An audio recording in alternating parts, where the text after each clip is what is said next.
What's up, guys? Welcome to episode number 20 of this 32 in 32 series where I preview every team's 2025 offseason going from the bottom all the way to the top and the team that's going to win the Stanley Cup in 2025.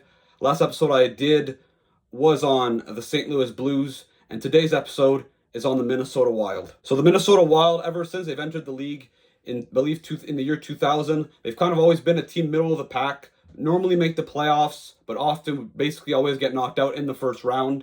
And exactly the case yet again this season. They had a really good start to the season. They were one of the top teams in the league in the first, I would say, 2-3 months of the year. But then after that, injuries started to pile up. Kaprizov, Eriksson Ek, a lot of their depth guys also got hurt. It led to a team that, with a really good start, started to crumble down. However, luckily for them, they made the playoffs in the last week of the season.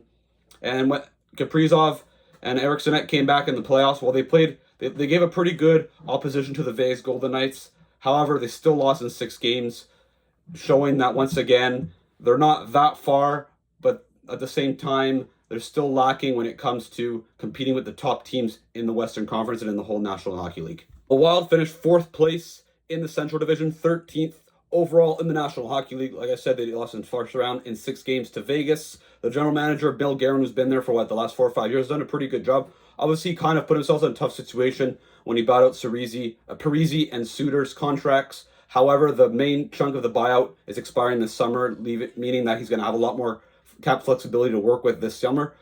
John Hines, their head coach, who was hired midway through last season, and after a terrible start in 2023-24, they almost made the playoffs. They almost made the playoffs this year. They ended up making the playoffs. I think he's done a solid job since being in Minnesota.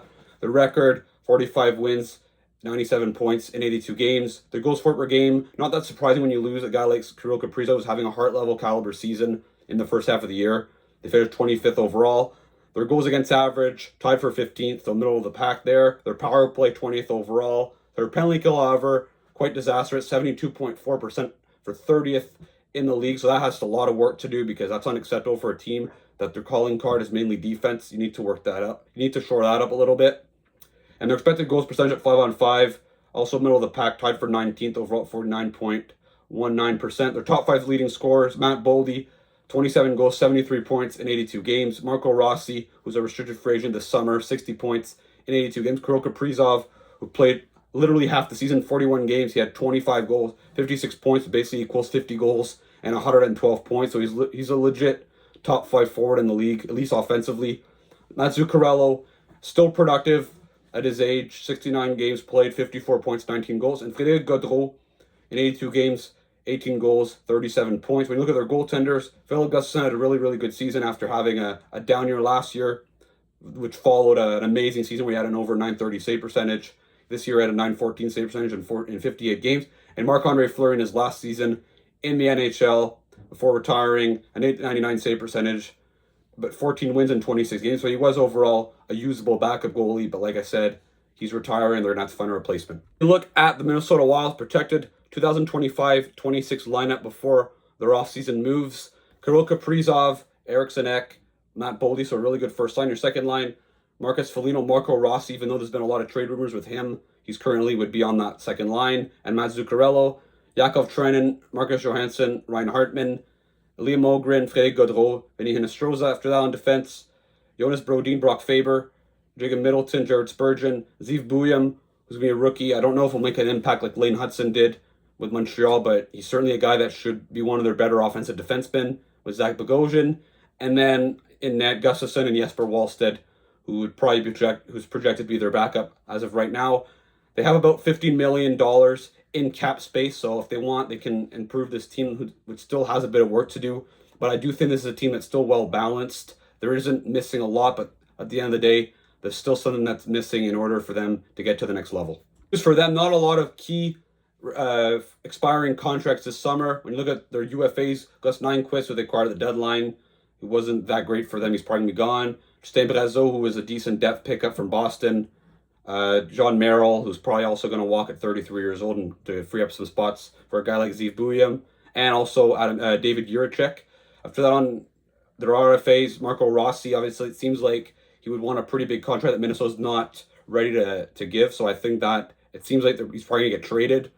and Chisholm. So I think Minnesota, obviously, aside from Rossi, not that much. So they should be able to spend big in free agency or through trades if they would like. For them as well, they also have a very, very good prospect pool. Zeev Buium, obviously 12th overall pick in 2024, in my opinion, was a steal. In my opinion, he's probably the defenseman that has the highest offensive upside in the draft after Zane Parekh. I think this is a guy that could be their future number one defenseman.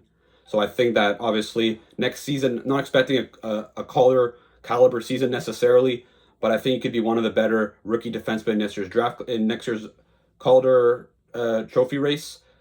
Liam Ogren, 19th overall pick in 2022, is probably going to be playing regularly on the Minnesota Wild, could become a good middle six forward. Daniel Yurov, 24th overall pick in 2022. I don't know if he'll necessarily play with Minnesota full-time next season.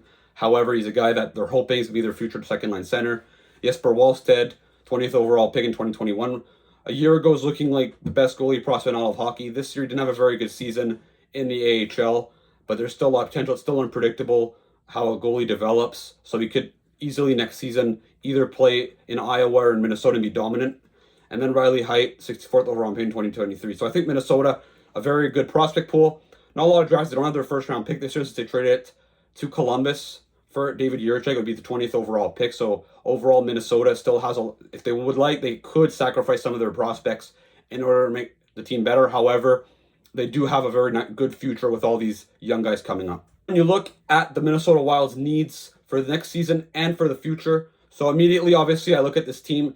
You lose Marco Rossi, most likely. You need to replace him. You need a second-line center, at least. Maybe even a guy that's better than Eric Sinek, considering I don't really think Eric Sinek is a first-line center on a Stanley Cup winning team. So I think even getting a guy that's better than Eric Sinek would be ideal, but they need a top six center, that's for sure. Some more forward depth. A lot of their guys on the bottom six aren't necessarily the most productive guys. If they get a bit more secondary scoring, that would help. They tried to address that at the deadline with Nyquist, who's going to most likely leave. It didn't really work out. They're going to have to find a way to improve it. And a backup goalie to replace Fleury. I don't know if Wallstedt's going to be playing. Probably not next season as their backup, realistically. So I think they're going to be trying to go get another backup goalie, at least for 1 year, to back up Gustafsson before Wallstedt is ready. And then when you look at their long-term needs, honestly, Minnesota, I don't see a lot of holes when you look at them long-term. I think they have a very good goalie, a future number one goalie in Wallstedt. On defense, you have guys like Buium, Faber that are young, Jiricek as well, that could also become pretty good. And then when you look up front, Kaprizov's not that old, same thing with Eric Sinek, Matt Boldy, Yurov. There's just so much young talent on this team and Marco Rossi decided to keep him, that there isn't much missing. However, if you lose Rossi, who's only 23 years old, they need to replace him. And I think that, honestly, considering Eric Sinek is in his late 20s, I would just say to be a Stanley Cup contender, I would say you need a franchise centerman. So I think that's pretty much the only focus that the Minnesota Wild have to look at over the next years in order to get to the level of a true Stanley Cup contender. But I think that they're on the right track. So that puts an end to this video on the Minnesota Wild. Let me know in the comments, what should the Wild do this summer now that the Suter and Parise buyouts are finally not gone, but reduced. Who should they target this summer? So let me know in the comments. Don't forget to like and subscribe. Don't forget to check out some of my previous videos and the ones that will be coming out relatively soon. And I'll see you again for another video. Ciao.